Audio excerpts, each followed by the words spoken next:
cada um hoje, que através do dia de amanhã. Amém.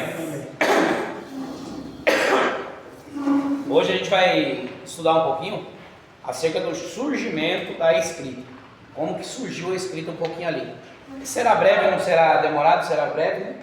Mas é bom a gente prestar um pouquinho atenção. Será a página 85 do módulo 8, né? Essa aqui é a apostila um pouquinho mais intensa que tem. As outras são tudo mais boa para você lidar. E vai tratar mais assuntos que a gente tem no dia a dia de hoje, né? Bom, vou estar começando a leitura aqui. O surgimento da escrita. No quarto milênio antes de Cristo, significou o advento de uma tecnologia fundamental para o desenvolvimento do ser humano sobre a face da Terra. Ao preservar seus pensamentos técnicos e emoções numa série de traços, o homem foi capaz de acumular e produzir conhecimentos que, mais tarde, dariam origem à filosofia, às ciências, às artes e principalmente transmitir a revelação de Deus aos homens. O que se sabe hoje é que entre os sumérios e a escrita surgiu a partir da necessidade de se registrar os bens materiais e as transações comerciais dos templos, administrados pelos sacerdotes. A escrita era fundamental para a contabilidade do templo, deveriam ser registrados. Por exemplo, quantas ovelhas foram fornecidas a um pastor ou quantos jarros de sementes haviam sido entregues. Esta contabilidade era feita em tabuinhas de argila, onde eram traçadas caracteres, figuras ou sinais como um jarro, uma cabeça de um touro, triângulos e números. Eu vou até aqui e aí depois a gente dá uma descida abaixo. Então nós vemos aqui 4.000 anos antes de Cristo, foi necessário fazer uma escrita. Iniciar-se a escrita para poder fazer as contabilidades do que se tinha de bens materiais. Era um exemplo como no dia de hoje. Eu tenho 10 carros. E aí eu precisaria assinalar e marcar quantos carros eu tinha, porque se alguém chegasse, os 10 carros são meus, os 10 carros estão no meu nome, está aqui, então tinha feito a contabilidade. E no tempo antigo não era como hoje, que entra o dízimo no valor de dinheiro, né? Lá naquele tempo se entrava o quê? As ovelhas, entrava-se galinha, entrava-se bode, novilha. Alguém sabe o que é uma novilha? É o quê? Novilha é uma vaca nova. Vaca, boi, então todos os animais que entravam era contabilidade. Por quê? Quem cuidava da contabilidade do salão? Do templo daquela época?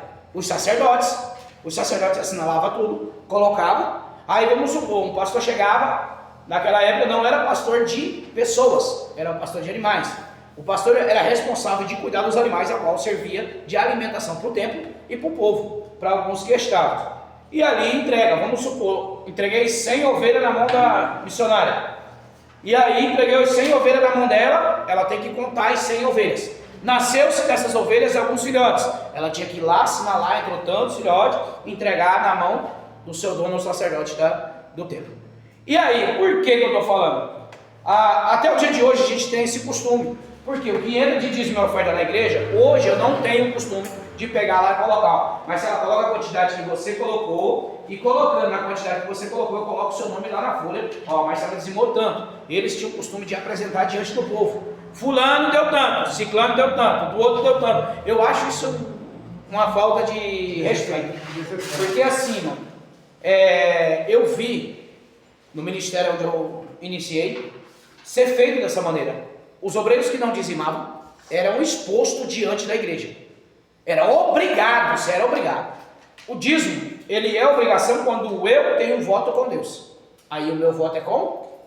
A minha obrigação é com Deus. Mas naquele tempo, eles tinham que nem Malaquias 3,10, onde batem. Aquele que não traz o dízimo à casa do tesouro, está roubando ao Senhor e vai para o inferno. O dízimos estão na casa do Senhor e ali é para ser feito isso vocês fazem na sua casa e deixam de fazer na casa de Deus. Esse texto é pregado aos sacerdotes.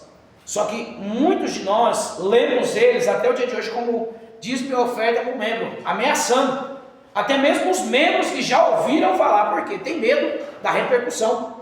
Mas não devemos ter medo da repercussão, porque se você vai ensinar, vamos supor, Samira, você é obrigada a dar o dízimo. Samira tem o dinheiro do remédio, de comprar o remédio para o irmão ou para alguém da casa, e ela vai lá, pega aquele dinheiro, toma, e acontece de óbito essa pessoa por causa da falta do remédio. Quem será cobrado? Quem obrigou ela a fazer esse ato, sabendo que isso é uma mentira, porque a Bíblia diz que era por sacerdote cuidar do templo, comer da oferta, porém manter a casa do Senhor, porque estavam mantendo os seus lares e estavam esquecendo de sustentar a casa de Deus. Amém? E ali foram criadas algumas figuras daquela época, 4.000 anos atrás, antes de Cristo, para hoje. A Bíblia tem em torno de, escrita em 1.600, 1.700 anos, quase 2.000 anos já, a descrita, base certa 100% ninguém tem, tá? E aí mais 4.000 anos, vai dar mais ou menos aí quase 6, né? Quase 6 mil anos atrás. Eles escreviam em letras, como fala na escola, letra cursiva, não sabiam nem o que era a letra. Eles faziam os rabiscos para poder tentar identificar o que tinha. Esse copo era um copo de água, não era assim. Era um desenho de uma coisa com um risco dentro para poder mostrar se é um copo de água.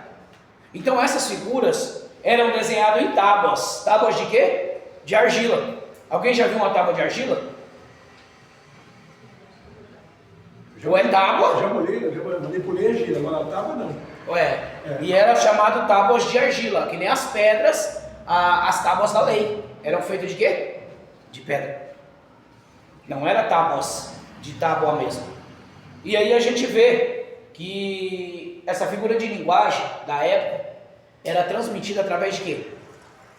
De objetos, desenhos. O dia de hoje a gente faz diferente? Não? Não tanto. Não tanto, porque a gente só se adequada ao nosso período. Isso. Acharam um desenho de alguns animais desenhado na parede, e os cientistas dizem que tem aproximadamente aí quase 10.000 anos. As nossas crianças de hoje desenham o boizinho lá do mesmo jeito. Faz a bolinha, as perninhas de pau, que nem a gente brincava com aqueles bonecos de manga, né? E coloca o chifrinho ali, aí você sabe que é o quê? Um boi. E as nossas crianças não mudaram o dia de hoje de desenhar. Só que a evolução vai indo, é que nem alguns lugares. Antigamente a gente via muito aprender, falar sobre o modo de falar, voz me ser, como é que é o outro? Jesus, amado. Que era a língua usada mais nas novelas que mostram o tempo dos escravos, né? Que eles tinham um linguajar diferente em algumas religiões africanas. Tem até o dia de hoje, quando se manifesta o guia deles. Falam desse linguajar. E a gente vê que a linguagem era totalmente diferente. Eu, quando era pequeno, a gente usava de tudo para fazer uma escrita. Assim, para escrever um outro, principalmente quando queria falar em código. Mas ninguém sabia, né? Principalmente na escola, né, Samir? Quando não era para o pai e a mãe saber, geralmente vai em código. Liga do P, liga do B. Pensa que a gente é besta, que a gente não passou por isso. Né? E aí entramos na questão. Esse período deles lá atrás, o período que eles usavam, eles começavam a usar o quê? Ia pegar um jarro, eles desenhavam um jarro como fosse um jarro de água. Porém, no decorrer do tempo, o jarro de água já não ficava mais um jarro de água, já significava outras coisas em outros lugares. É a mesma coisa. Cada país tem uma língua diferente, um modo diferente de falar. Aqui no Brasil, a gente tem um modo de falar algumas coisas. Eu não vou nem falar porque é complicado, porque pra gente aqui é uma coisa ilícita, um palavrão, lá fora não é, né? Aqui pra gente, se você falar caramba, não é um palavrão sério. Se você falar isso nos Estados Unidos, você até pode ser até preso.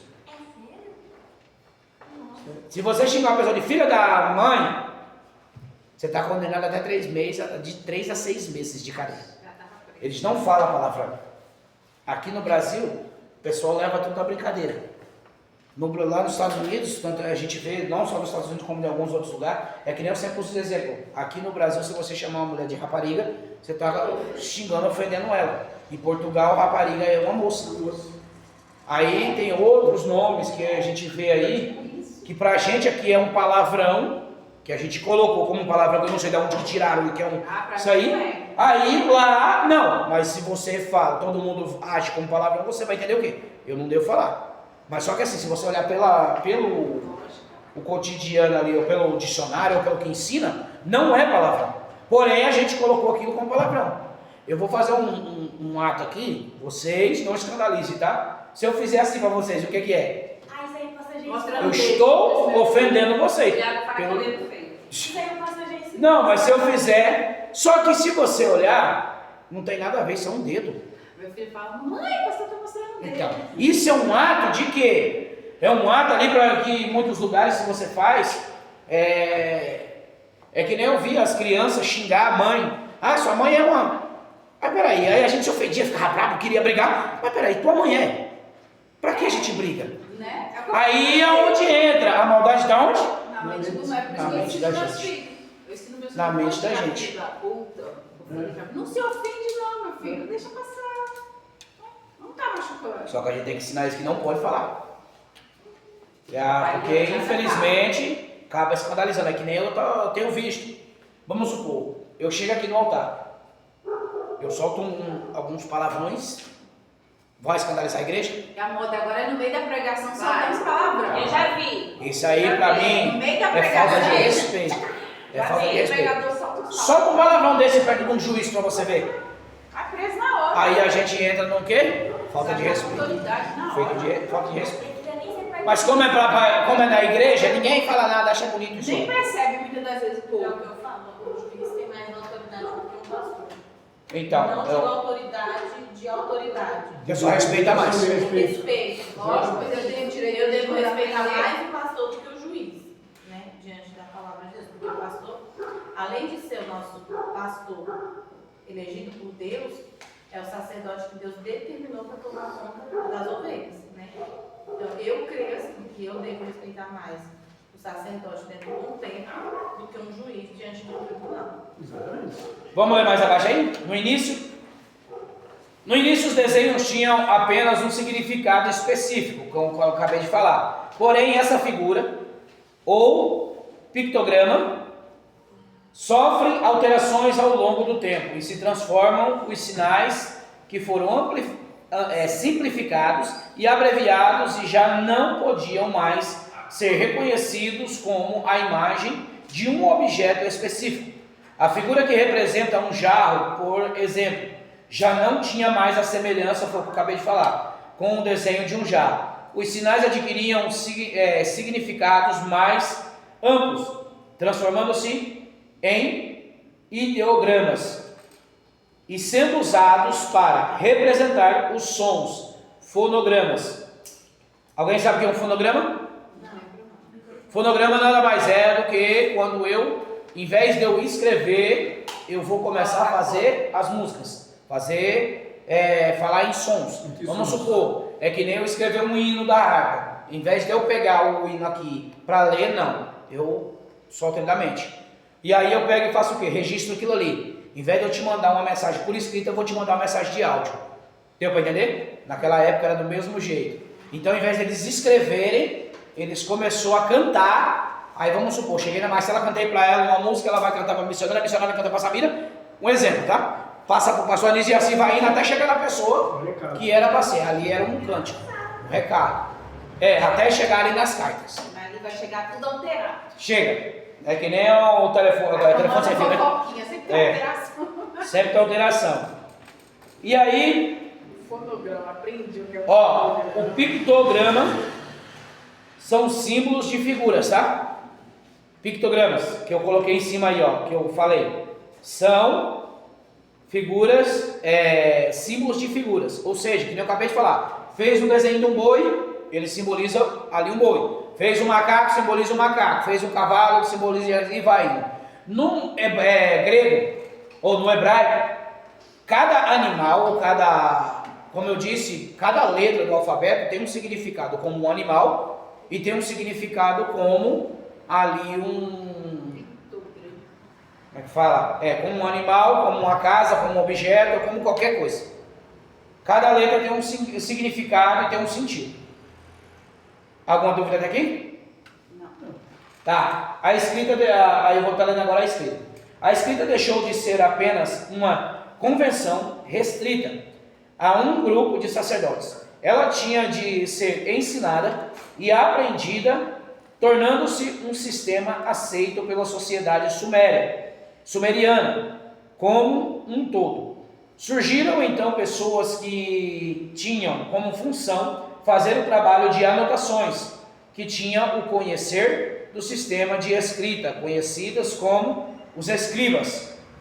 Podemos dizer que são os primeiros funcionários públicos exercendo funções burocráticas. Assim, a escrita pictográfica sumeriana do período Uruk foi reduzida a formas angulares mais convenientes para imprimir nas taubinhas da argila, úmida com o auxílio de um pequeno junco, e a escrita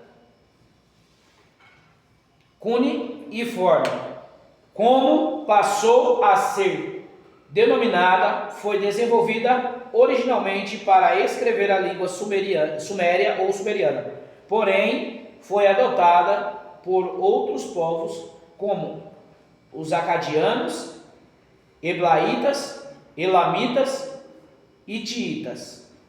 Amém? Deu para entender que as primeiras escritas surgiram por quem? Os escribas. O que é um escriba? Alguém sabe me dizer? Aquele que escreve. Não é só aquele que escreve. Aquele que ouvia os relatos e escrevia. Me dê um exemplo de um escriba dentro da Bíblia. Agora não vou lembrar. Nossa, tem tanto, gente, pelo amor de Deus. Baruch. João. Mateus era cobrador de imposto. Moisés. Baruch. Tem Você viu um a Esdras. primeira, né? Esdras. Tem vários. Alguém sabe quem foi Esdras? Misericórdia, gente. Eu prego constantemente falando de Esdras. Esdras era da tribo do Levita. E ele trabalhava perante o rei Artaxerxes. Esdras, Neemias que trabalhava. Ele foi para levar os sacerdotes para restaurar a parte religiosa do templo. Neemias foi para levantar os muros, edificar a cidade. E Esdras foi para edificar espiritualmente. Isso aí. Era como se E aí Esdras faz o quê? Começa a relatar tudo que era feito. Ele era um escriba. No dia de hoje, se você falar, vamos supor, eu estou pregando aqui, tu está escrevendo. Aí você vai mandar como se for que nem Paulo fazia. Dita a carta aí. Aí um dia ele ia falando, o outro ia escrevendo. Aí enviava a igreja tal. Eram os escribas que se faziam. Paulo mesmo, quando ele está nas suas prisões, a qual Lucas entra para poder ali escrever, Paulo não tem contato direto com Lucas. Ele está entre uma grade. E ele sentado ali, ele faz o relato e Lucas pelo lado de fora escreve. Agora, eu queria fazer uma pergunta para vocês rapidinho aqui. Qual a importância de aprender a linguagem da Bíblia? Alguém pode me dizer a linguagem original? As escritas originais, a linguagem original? para saber discernir, né? Porque, por exemplo, a gente escuta muitas pessoas pregar da maneira que entende e não pregar da maneira que a própria Bíblia fala. Aí, muitas das vezes, até nós mesmo pregamos errado, ou às vezes a gente vai levar uma palavra para alguém e levamos a palavra errada, por não conhecer o original. O significado do original, muitas das vezes, é um, e o significado de tradução é outro. Ó, eu vou dar alguns exemplos para a gente entender mais fácil. Quando a gente fala como que Elias, ele fica na caverna e ele foi sustentado pelos corvos. O que vem primeiramente na mente? Corvo preto, aquele bicho O corvo preto, vindo, não tem corvo branco, tá? Então não é racismo, não tem corvo branco. Aí eu digo, ele, pelo certo seria num corvo, um urubu. Porque o corvo não tem poder e força, nas olhos humanos, de levar carne até Elias. O urubu já tem, consegue levar um peso até maior. E aí a gente entra. Porém, lá no hebraico, o corvo era um povo. Os corvos eram um povo. Era um povo, uns povos que tinham. Eu só não me falha a memória agora qual era o povo que eles eram considerados ali. Que viviam no deserto. Eles viviam nos desertos ali. Eram rebeldes, vamos dizer. Rebeldes que não aceitavam a lei, eles se juntavam ali e ali ia. E ali a história fala que os corvos sustentaram Elias, aqueles homens vendo, só que no meio deles eram rebeldes, porém tinham cristãos no meio, que obedeciam às regras. E eles sustentavam Elias por ele ser um sacerdote ou um profeta, né? Vamos colocar assim. E ele ser um profeta, eles sustentavam Elias. Aí se você prega isso hoje aqui dentro, você está errado. Não, a Bíblia diz que é um corvo, Aí vamos mais um pouquinho. Quando a Bíblia traz para a gente aí, a questão ali da corça, quando Davi ele escreve acerca da corça que anseia por água. Quando fala corça anseia por água, o que está querendo dizer a Bíblia? Uma corrente de água. Excedente para a palavra. Conhecer, buscar alguma coisa. Se você for no original, o anseio é querer alguma coisa. Então, o anseio por água. O original, a história relatada ali em cima, vai mostrar o quê? A corça. Não. A corça é um animal. Corça. É sério? É um cervo. É o veado. Não, é um veado. Dá processo. É verdade. Se você pega uma corça e acoa ela, o que ela vai fazer? Quem tem costume de fazer isso é as pacas e as cutias. Quando vê água, se esconde dentro da água pro cheiro. Os cachorros não acham ela, o leão não acha, bicho nenhum acha. Você sabia que quando eu escutava essa palavra eu imaginava que era tipo como se fosse um rio, uma nascente que busca pelas águas. Aí você entra, assim como a corça anseia por água. Como é que uma nascente vai ansiar por água? Não dá. Porque na natureza, as corças, ela tem um faro para buscar água. As pessoas vão atrás de água porque elas vão descer no rio. Então, a corça e elas têm uma autodefesa que é fazer o quê?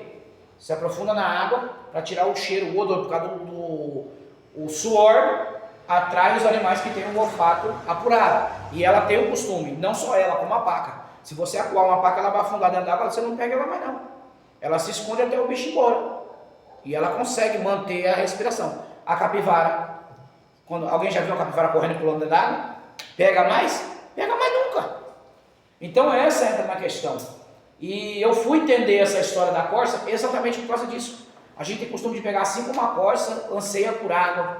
Assim é minha alma. Aí você para e olha. Mas por que a corça estava ansiando por água? Porque a corça ela vai vir em ambiente onde tem água. Aí pensa, não, é por causa do lugar do deserto. Mas se ela tem o instinto de achar água, ela não precisava se desesperar. Davi não precisava fazer esse exemplo em questão disso. Aí você para e pensa. A corça, se você for olhar a história desse relato, segundo a história, eles falam que Davi, ele tem um encontro com a corça e um leão que tenta pegar a corça. O leão não conseguia pegar a corça. Davi não conseguia pegar a corça. O que Davi faz? Ele espera a corça, o leão pegar. Quando o leão pega, tira-se, mata a corça, tira um pedaço, ele tinha menos força, ele vai lá e sobrevive do resto, porque o leão come só um pedaço. E aí é onde entra a questão, assim, em questão da corça. Ela ansiava por uma água para tirar o cheiro dela, para se esconder. Entende a importância da gente estudar teologia e aprender? Porque muitas vezes a gente prega coisas aqui, irmão, de verdade, que essa semana eu fui falar com o irmão, eu quase apanhei. E é uma pura realidade. Fui eu não, viu, gente? Não, sério, a irmã... É mais ignorante da Deixa eu fazer uma pergunta. Os discípulos de Jesus foram batizados? gente. Os discípulos de Jesus foram batizados? Foram. A Bíblia fala que eles foram batizados? Não, Não lembro disso. não. A Bíblia não fala. Não fala. Como que eu vou falar? A Bíblia fala que os discípulos eram obrigados a ser batizados. Não lembro de ver. Não era. O único que a gente vê ser batizado foi quem? Jesus. Jesus. Aí os seus discípulos batizaram. Eu falei para a irmã, mas como bateu? Eu falei, mas não foi batizado. A Bíblia não mostra que eles foram batizados. Não, mas eu creio que tenham sido, sim. Não. Aí é você crê. Agora a Bíblia dizer é outra conversa. A Bíblia não fala. não. A Bíblia você não fala. perguntou se eles foram, e não se a Bíblia diz. Se você já tentar a Bíblia, diz. Não, eu posso afirmar eles foram batizados se a Bíblia Diz falar. Se a Bíblia não dizer, eu não posso afirmar. Então fica a dúvida. Mas eu não estou afirmando, estou dizendo que eu creio que foi. Eu entendi sua ponto de vista, só que a Bíblia não diz. É isso que eu estou dizendo. Aí a gente vai entrar numa questão a mais. O batismo veio depois de Jesus. É que nem entra. Antigo Testamento houve batismo? Oi? Antigo Testamento houve batismo? Sim, o próprio Deus batizou o povo com a água, a chuva que mandava ali no deserto, quando eles estavam no deserto. Aí a gente vai falar que no Antigo Testamento tinha batismo? Com quantos anos uma criança era batizada? Depende da criança. No Antigo Testamento? Ao 8º dia de vida. Era a circuncidação. E como é que tinha. Essa palavra. É a circuncidação. Você vai apanhar no dia de hoje, uma criança de 8 dias de vida pode ser batizada? Tem pecado? Como é que é a palavra? Mas por que eles batizaram? A circuncidação. O que é isso? Circuncisão. Eles cortam um pedaço da parte íntima do homem e as mulheres também As mulheres. tira para poder ficar marcada como um povo escolhido do Senhor. Por isso que Moisés quase. Era um sacrifício, era um ato de batismo. Aí veio as águas, Mas. cessou. Moisés com quase 40 anos foi obrigado a fazer. Jesus só não foi feito. Até o dia de hoje eles levam o costume. Se fosse a esposa dele, tinha morrido, era isso? Até o dia de hoje eles levam o costume da circuncidação. E aí a gente entra na questão. Aí eu vou falar uma coisa para você. Pensa numa situação difícil. Terrível, ninguém É ia você servir Jesus, explicar para o ser humano essas coisas. não. Ninguém ia servir Jesus nesse tempo ainda. Se hoje na água já está difícil, imagina naquele tempo que se corta. E eu, pastor, comentou ali dos discípulos serem batizados. Entra aquela palavra de Jesus, confrontada ali do jejum dos seus discípulos. Se eles estavam com o noivo, precisavam jejuar, porque o noivo estava. Se eles estavam com jejum, precisavam ser batizados. Ele batizou para quê? Para deixar de exemplo. Para deixar de exemplo. Aí entra numa questão hoje. Deve ter batismos antes de Jesus. Entra numa batismo aqui hoje. Eu batismo batizado. Para você tomar a ceia ali, se for pelo tempo de Jesus ali, Ah, você precisa ser batizado? e nem casado. Aí a gente entra, não vai falar isso, a pessoa contradiz. Não, mas quem criou a regra do batismo para você tomar ceia? Quando se surgiu as primeiras igrejas, né? Aí, depois de Paulo. Na época de Paulo, os homens usavam o quê? Brinco. Os homens andavam mais à vontade. Então você está querendo dizer que antigamente Era mais- Jesus podia se tomar Santa Ceia e pecar? Não, que pecado. Eu disse que não precisasse ser batizado, não precisava ser casado para tomar Santa Ceia. Sim, mas se eu não sou casada e vivo com meu esposo, eu estou vivendo em fornicação, eu estou pecando. Dá quantos anos que tem que foi levantado o casamento aqui no Brasil? Mas hoje nós tomamos ceia em pecado também? Quantos anos? Não sei. Não, peraí. Quantos anos? Sabe, senhores? Ah, No Brasil? Não, desde do primeiro século, 1900, uns quebradinhos já. Então, tá. 1900 e algumas coisas. Jesus veio com que ano? 2000 anos, 2000. Não, 2000 anos atrás. Jesus começou a contar. Mais isso aí. Naquele tempo tinha casamento? Mais de 1000 anos. Tinha. Qual era o casamento? Casamento? Tô morando contigo, tô casado. Era a palavra. Não Sim, tinha mas casamento a com Bíblia papel. fala que o que não é ligado na terra também não é ligado no céu. Se o meu casamento Não, for Tânia, ligado na terra, a gente tem que vai entender que isso é um jugo que o homem colocou em cima da igreja. Então eu tô Entendeu? tudo errado. Você entendeu por que que é difícil você querer explicar uma coisa? As pessoas preferem viver no erro do que aprender o que é Mas certo. presta atenção numa coisa, se a própria Bíblia fala que o que não está ligado na terra não está ligado no céu, e eu estou vivendo debaixo do mesmo teto com meu esposo, estou vivendo em fornicação. Por mais que ele seja o meu único esposo, não vivo com mais ninguém, só com ele. É fornicação. Não deixa de ser. Se eu vivo em fornicação com meu esposo... Seu casamento hoje, se eu morar com você hoje, no Brasil, é aceito? É. Então não é fornicação, porque a lei do país aceita. Mas a lei de Deus não aceita. Porque está Meu desligado Deus, da terra. aonde está escrito isso? Porque está desligado da terra. Por que está desligado se o Porque homem eu está tô- morando... Quando você vai morar... Quantos anos de casado a gente tem? 15. Não tem 15. Não tem 15. Mês que vem. Não é 15. Vai contar do dia que eu casei com você, então no cartório. Tá. Então a partir de agora eu só tenho só esse tempo de 10. casamento. 10 anos. A minha filha que fez com você para trás ficou para trás. Era fornicação. Então ela não tem direito nenhum sobre ela. Claro que você Não tem não. Não tem não. No documento Então dela, aí a gente, é o que eu tô querendo dizer, a gente vai entrar num contexto Não, ela é que... consequência do pecado. Então ela está condenada ao inferno. Não. Ah, então entendeu agora a questão? Porque que para poder salvar ela não é pecado, mas para poder eu assumir que o casamento veio só depois do tempo. O Brasil aceita ou não aceita o casamento hoje homossexual? Aceita. A Bíblia aceita? Não. Mas a Bíblia já vem especificando, né? Mas quando se une um homem e uma mulher, se torna um. Só. Eu estou morando junto. Eu preciso, aquilo eu falei para a Ana Cláudia. Eu preciso disso aqui, uma certidão para falar que eu sou casado? Tem respeito e caráter. Acabou. Dizer que é casado. Entendeu? No Brasil, não pode casar. No Brasil a gente não tem bigamia. Tem bigamia? Agora tem. Mas só não assinou ainda o papel. Fora do Brasil, pode casar com um ou mais do que mais que uma mulher? Sim. Pode. Tem país que até 7 mulheres você pode casar. O que eu estou querendo dizer para você, se eu casar com 7 mulheres, é errado ou é certo? Errado. É errado, mas se a cultura do país aceita. Aí se torna certo. Aí Deus não interfere, porque é a cultura do... Faz. Entendeu? Aqui eu uso saia, o homem... Não, hoje os homens usam. Mas aí você vai lá pra... É Suécia, né? Que eles usam saia. Eles usam saia. Eles deixam de ser homem por usar uma saia? Jesus usava vestido, Jesus era gay? Não. Aí é a cultura Mas da onde? fala que era É a cultura da onde? da De Suécia. cada país. Escócia. Israel tinha a cultura da escola sacerdotal. O padre, ele usa a bata. Ele é baitola por causa da bata que ele usa? Não. Deus quer. Não. Isso aí tem homem. É pedófilo? Tem parte. Ah, mas isso aí é o que mais tem nas igrejas evangélicas.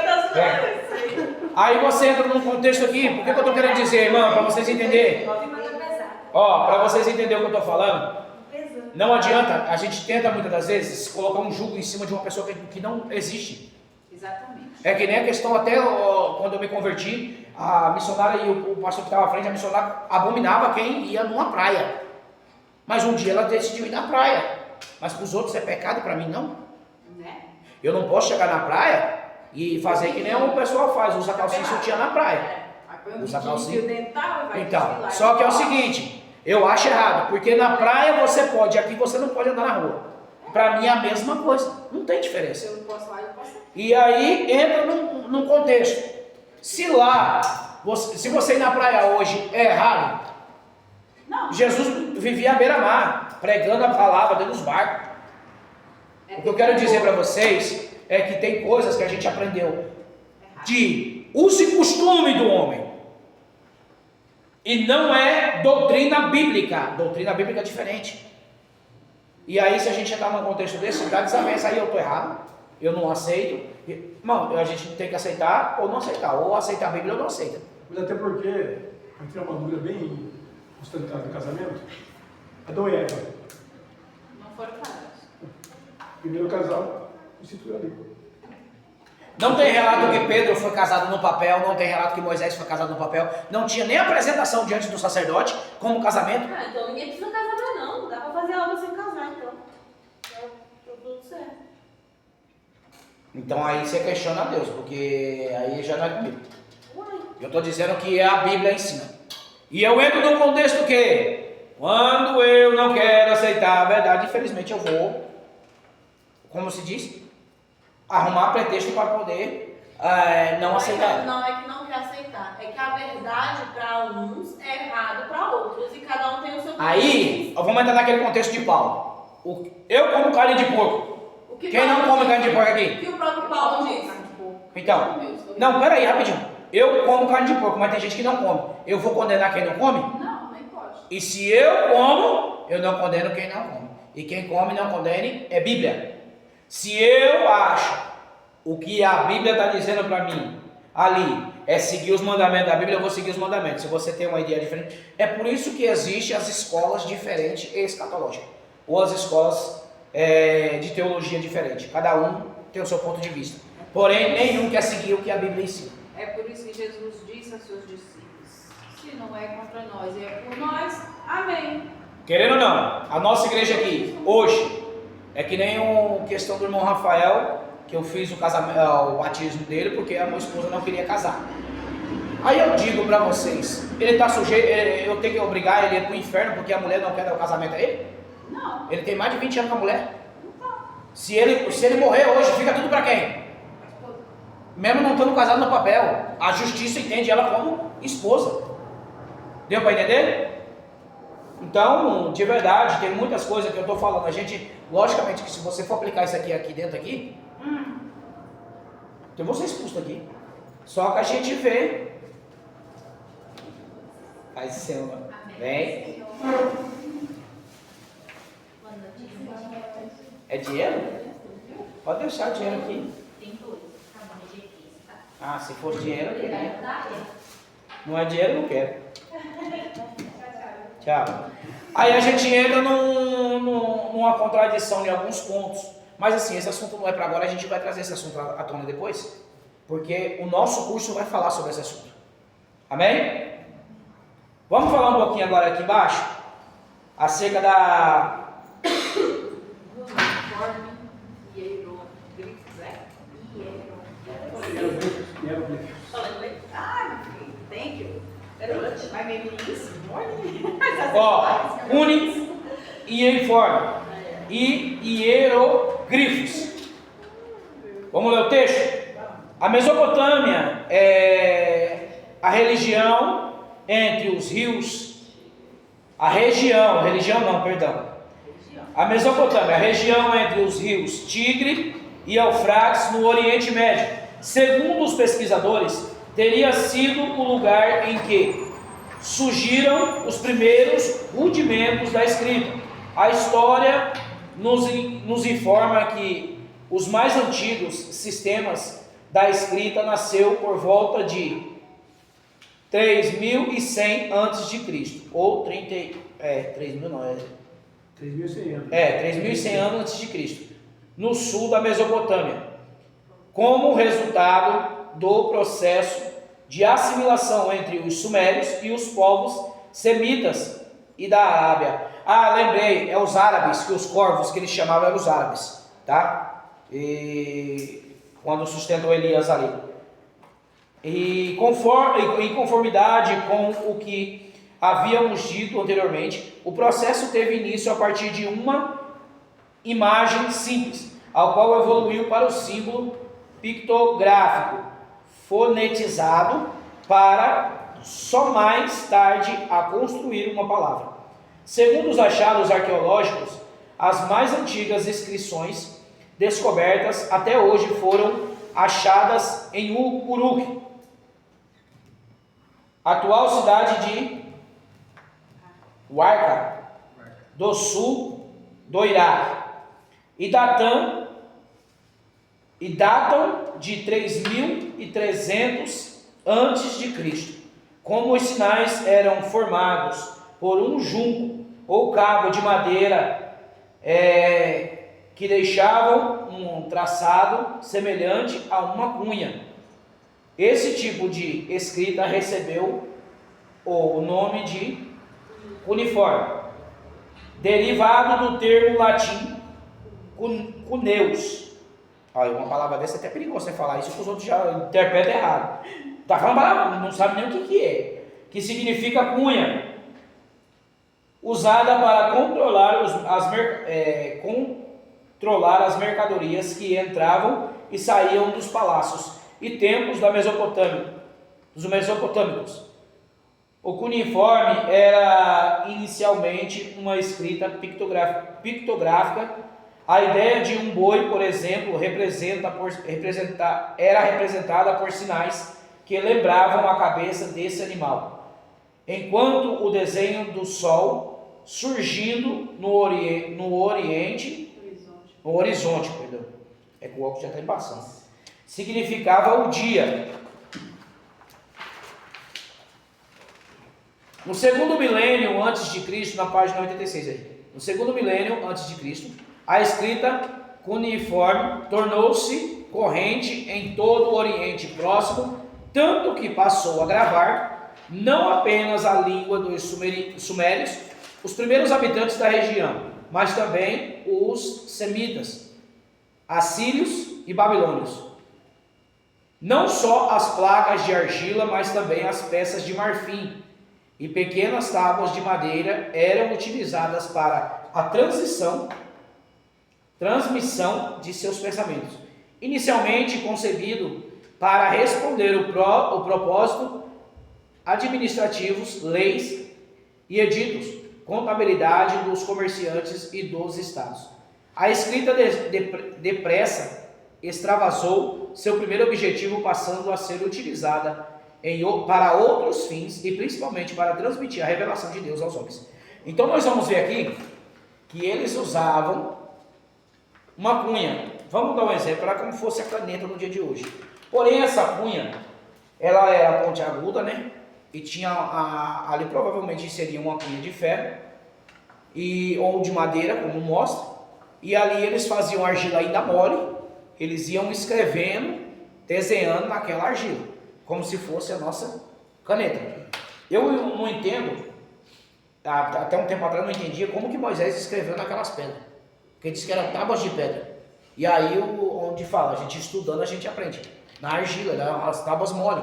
Agora você pensa, Moisés escreveu 10 mandamentos naquelas pedras. Aí você pensa, ele com um martelo, eu imagino, martelo, toca, limpando aquilo ali. Você pensa quanto tempo que esse homem, eu acho que é por isso que ele ficou 40 dias. Ah, isso que eu ia falar, por isso que ele Misericórdia. Mas se você olhar, mas Moisés não fica 40, ele fica 80. Ele fica 40 sem comer, aí desce, o povo quebra ali as regras, ele quebra as tábuas da lei e Deus diz, volta de novo. Aí fica mais 40 dias. 80 dias sem comer e sem beber. Porque Jesus fica 40 dias sem se alimentar, mas bebia água no deserto. Então nós vemos aqui que após os sumérios, né, começar as escritas, não só para neles, como começa também os assírios, os babilônios e os semitas. Alguém sabe qual linhagem que é os semitas? Eu vou deixar para vocês responderem na próxima aula. Os semitas, os assírios, todo mundo conhece de quem é a linhagem dos assírios? Sim, mas de qual linhagem que eles saem? Todos esses povos estranhos, povos que têm culturas diferentes, saem da onde? Todos é parente de Adão e Eva. Todos saem de Adão e Eva. A diferença é que nem Ismael e Isaac. Qual a diferença de Ismael e Isaac? Os dois eram filhos de Abraão. De mulheres diferentes, mas eram filhos de Abraão. Mas espera aí, pastor, mas é que Sara era mulher legítima. Mas Sara não deu a mulher para Agar de mulher para Abraão? Ela se torna mulher legítima também. Tanto é que ela dá uma briga, ela disse, eu era tua empregada, agora eu sou igual a você. Aí Deus vai dizer, ei, volta e se humilha diante de Sara, porque ela rebelia contra Sara. Deus diz, não é porque deu uma posição, já está achando que é? A linhagem vai sair dela. Aí é onde tem que baixar a Cristo e voltar atrás. E muitas das vezes a gente acontece isso. Muito sai da presença de Deus. Quando está lá na frente, Deus fala, dá um passo atrás, volte, sempre voltar. Qual foi a outra pergunta? Os semitas e quem? Os semitas, os assírios e os babilônios. Os babilônios veio da Babilônia. Não, mas qual linhagem desse povo? A descendência dele é igual. Deixa para a próxima se traz para mim. E eu vou para trazer aí as 3 certinhas. É que nem Ismael, que nem eu estava falando, Ismael ele é um povo, os ismaelitas é o povo que vai vender ali, praticamente vai escravizar o filho de Jacó. Eu sei que os cananeus veio da descendência de Cã. Sim. Essa linhagem. Que é a linhagem amaldiçoada. Vem de Noé. Cã, Sem Sem, e já Jafé. então, sem Ali foi semitas depois vieram da Jerusalém. descendência de Sem. Semitas, cananeus, agora de Jafé, eu não lembro. Não é o Jafeitas, tá? Não eram jafeitas, eu não Aí lembro. tem lá os cuxitas, tem o Hitita, tem tudo lá. Isso. Diz lá, os filisteus, Os heteus, semitas pereus. vieram da descendência de Gergazeus, Zebuseus, Eteus e tudo ali. Cada um levava a linhagem de um homem, o que era o líder, o cabeça de cada tribo. E aí entra no até o dia de hoje. Os israelitas vieram da descendência de Jacó. Nossa, eu não disse que eu não. Jacó, porque o nome É. dele foi Jé. Ó, temos duas divisões. Saiu dois povos. Ficou mais fácil, né? Quando Deus ele pega ali e coloca no ventre de Sara, Deus coloca Isaac, né? E quando Isaac ele vai casar com Rebeca, é Rebeca? Não, quero saber se é. Rebeca? Só para ver se vocês sabem. Já Família de conhece. Rebeca. E Rebeca, quando casa, existe uma profecia. Dentro do teu ventre tem dois povos gigantescos. Eles vão brigar entre si. Só que o mais moço vai predominar o mais velho. Ou seja, Jacó roubou alguma coisa do irmão? Jacó? O próprio Deus disse. Era uma promessa. É promessa. E quando Jacó ele se institui ali como escolhido de Deus, ele sai da casa do teu pai por causa do que ele carregou a primogenitura. E ele saindo daquele lugar, automaticamente ele leva suas esposas junto ali. Ele vai ter ali depois, né, as esposas que ele vai constituir. E de Jacó, se não me fala a memória, Jacó, ele vai ter, acho que é 8 esposas. Se não me falha, por aí. E aí, de cada esposa sai alguns filhos. Eita, um sortudo. E nós vamos ver que um filho Mais que Salomão. se destaca. Um filho se destaca, que é Judá.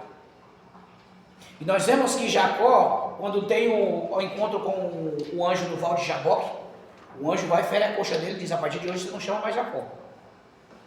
Porque o nome Jacó, para alguns, Yaakov, né? Significa enganador. Por que essa geração de mulheres era quase todas estéreis nessa época? Porque, na verdade, não é que as mulheres eram estéreis. Deus fazia para poder haver ali a mão dele, ou seja, para o povo não se engrandecer quando viesse o filho. Ou para dizer: não, é eu que estou mandando. Até o dia de hoje acontece. E aí, o que acontece? Jacó, ele tem um encontro com o anjo no val de Jaboque. Ele briga com o anjo, luta a noite inteira com o anjo. Alguém aqui teria coragem? Ele peitou, agora você imagina. Aí a Bíblia diz que o anjo vai tocar na sua coxa. Só que no certo não é coxa, é na tua virilha. Quando pega na virilha dele, automaticamente ele fica manco. Ali é para saltar, né? Mesmo assim, Mas ali, pastor, tem uma questão em relação ao... Isso, o contexto mesmo vai ver na Bíblia. Jacó e Esaú. Se era a promessa que foi dada a Rebeca, ela sabia da promessa. Por isso que ela fala Ela para não ele. deveria ela usurpar o irmão, se a promessa de Deus vai se cumprir. De uma maneira ou outra se cumprir. Não precisaria Jacó usurpar o irmão dele. Pela Ele passou linhagem. todo esse tempo, 14 anos, sofrendo por o que ele fez, isso é coisa dele. Sim, ele foi cobrado. Mas só que assim, pela linhagem, quem deveria assumir a posição? Seria Esaú. Esaú. Mas a promessa- Só que Isaac, ele faz o quê? Eu vou entregar a Esaú. Porém, a Bíblia diz que o próprio Deus disse que o mais moço ia prevalecer. Então já tinha promessa. Já tinha promessa de fazer. Só que aí, o filho mais velho vai e faz o quê? Eu troco a minha primogenitura por um prato de comida, de lentilha, como fala, por vagens ali.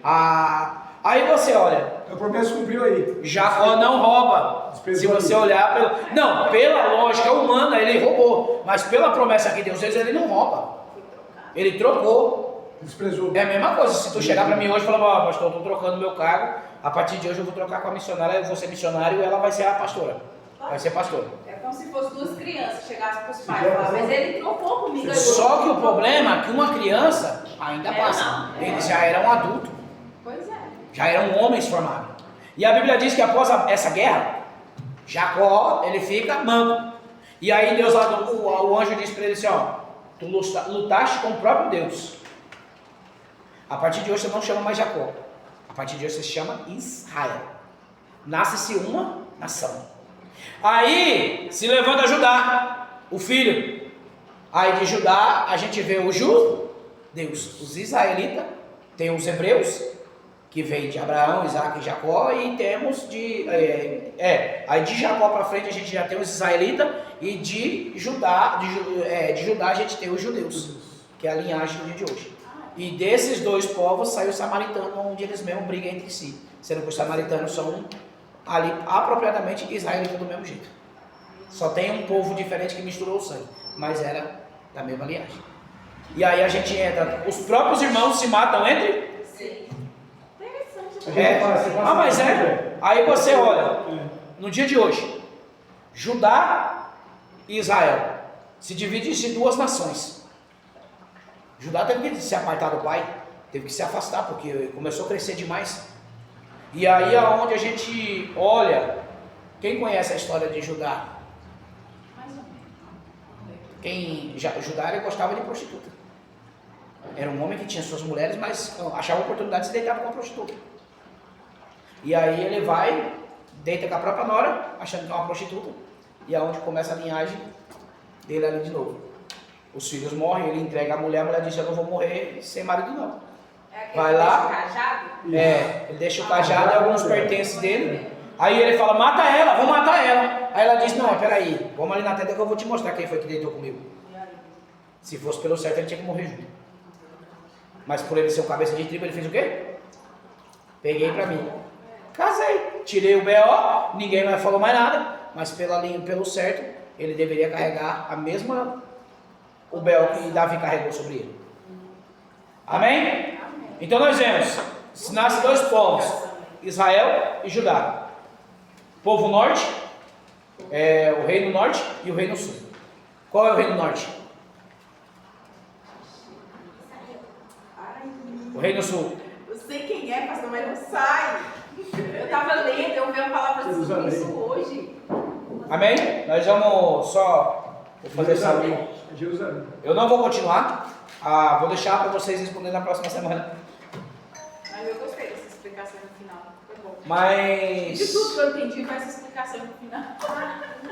É sério. Se aprender alguma coisa, pelo menos já tá bom. Não vou mentir, mas... Vamos, semana que vem, a gente vai ter que dar uma pegada. A gente vai ter que dar uma pegada semana que vem. Semana que vem porque eu sei que é difícil, mas a gente já tá dando uma... Tem duas puladas já. Se a gente não pegar... É bom então, Hã? Não, é só pra gente alinhar no tempo certo, depois a gente volta ao normal. Porque senão a gente não vai conseguir. E eu vou postar a aula lá, então vai ficar mais fácil pegar esse restinho aí. Tá? Aí a gente continua para encerrar essa matéria aqui na próxima aula. As origens do alfabeto, a gente vai entrar. Eu vou trazer um letreiro, vou mostrar para vocês um pouquinho aqui, para a gente entender como que era bonito a letra A, B, ali, antiga, antes do hebraico, as primeiras escritas ali, né? Amém? 35 já? Vamos encerrar, porque senão a gente já passar do horário e ainda vou estudar ainda hoje. Deixa eu marcar onde eu parei aqui, porque senão eu vou me perder. Dá uma conferida para mim depois, se a apostila de vocês está faltando mais alguma coisa. Se estiver faltando, manda para mim fazer o favor do grupo, para a gente poder imprimir. A mesa é um pouquinho melhor, né? Para poder se inscrever. Só a Samira que ficou sem. Mas tem ali a mesa, eu deixei ali para ela, ela não quis. Até se Deus abençoar e lá ela conseguir mais, eu vou dar um jeito de buscar para poder futuramente abrir uma sala maior. Vai dar bom. Sabe por que eu estou falando com vocês, irmãos? Eu estou com um projeto para janeiro. E se a gente, até janeiro, se a gente não adiantar essas aulas, eu não vou conseguir dar continuidade no projeto para a igreja. Amém? Então eu preciso, para quando chegar lá na frente eu preciso dar uma falhada, eu tenho como falhar.